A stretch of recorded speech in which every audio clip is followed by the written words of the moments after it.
Hey everybody, Frugal Farmer here.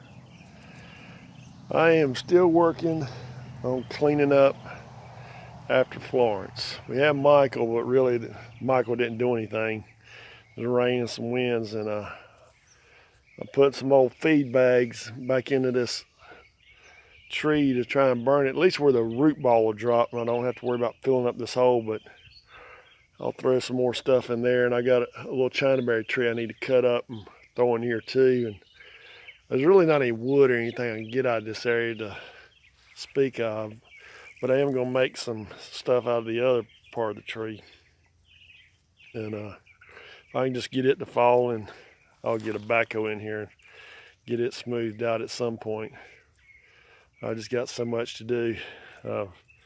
FEMA came out here and inspected and talked with me, and it's just a mess down here to say the least. But I'll rebuild, make it better, stronger than it was before.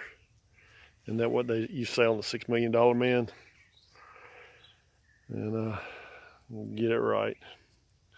And I got a lot of stuff I want to do too to make my place self-sufficient. But thanks for stopping by. Come back again when you will. Share, comment, like, hit that subscribe button. God bless.